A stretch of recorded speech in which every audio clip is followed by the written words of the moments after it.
Bienvenidos a este programa con la Iglesia día a día. Hoy el Señor nos quiere hablar de algo muy especial en este día martes. Escuchemos atentamente ese mensaje, que es un mensaje de amor, de esperanza, es un mensaje de entrega, porque esa es la vida de Jesús. Del Evangelio según San Marcos.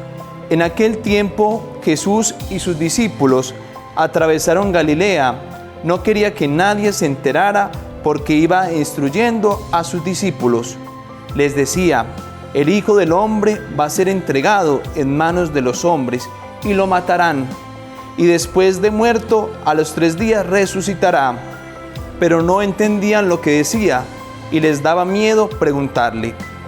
Llegaron a Cafarnaún y una vez en casa les preguntó: ¿de qué discutían por el camino? Ellos callaban, pues por el camino habían discutido quién era el más importante. Jesús se sentó, llamó a los 12 y les dijo: quien quiera ser el primero, que sea el último de todos y el servidor de todos.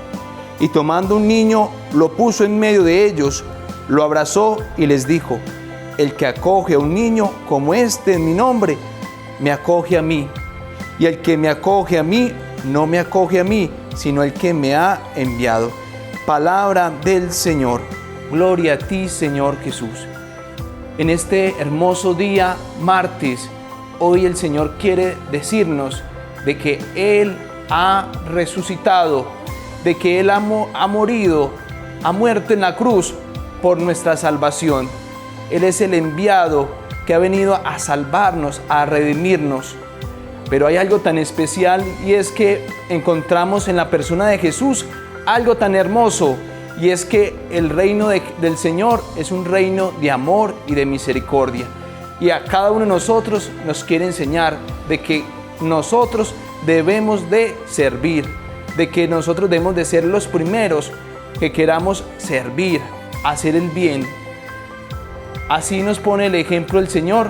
El reino es para todos nosotros, pero es más para los sencillos, para aquellos que en verdad no hacen ofensa, no hacen violencia, sino la violencia la hacen por querer hacer la voluntad del Señor.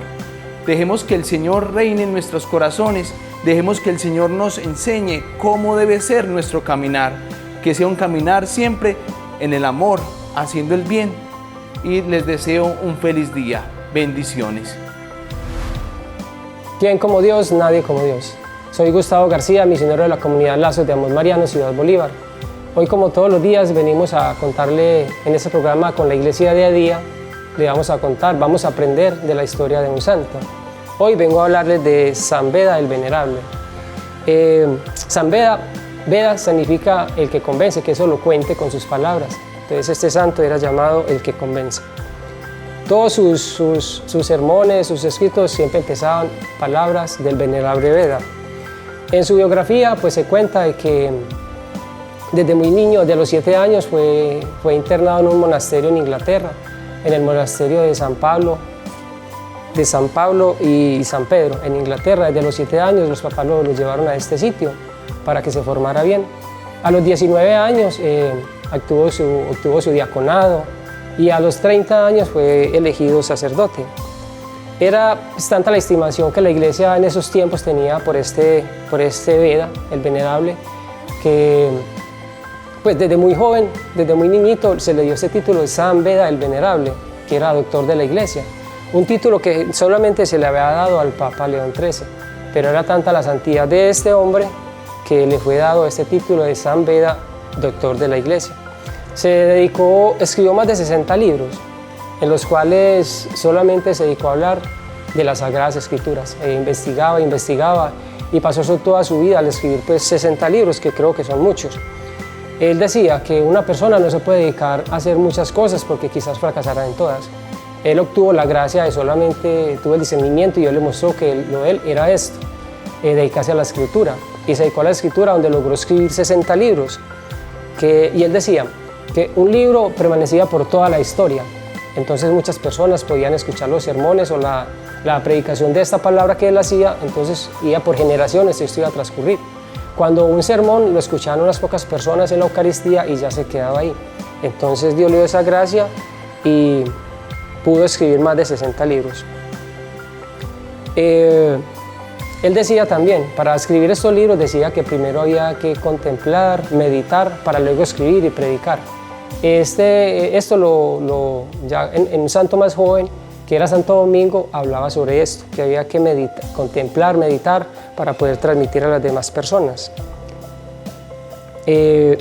También le pidió, cuando nosotros renegamos de eso, cuando nos sentimos solos, quizás personas que viven solas, renegamos de nuestra soledad. Y este santo daba gracias a Dios porque le permitió vivir solo, porque estar aislado en un monasterio, Dios le permitió esa gracia, sí, fue una gracia de haber estado solo. Y entonces, gracias a esto, él decía que el que no tenía soledad le daba valía meditar. Cada que hacía un escrito sobre las Sagradas Escrituras, que era su pasión, terminaba diciendo: oh Jesús, oh Cristo Jesús, como premio de este trabajo y esfuerzos por escribir, concédeme la gracia inmensa de poder contemplar un día tu rostro en el cielo. Seguramente Dios le concedió esto, pero ha sido un gran santo. Igual, pues, aprendamos mucho de estos santos. Murió el 25 de mayo de 735 después de Jesucristo, y donde se arrodillaba a meditar para escribir sus libros, en ese mismo lugar pidió al que lo estaba cuidando que lo arrodillara y murió plácidamente, seguramente ante el rostro de Dios. Y después de Dios, nadie como María.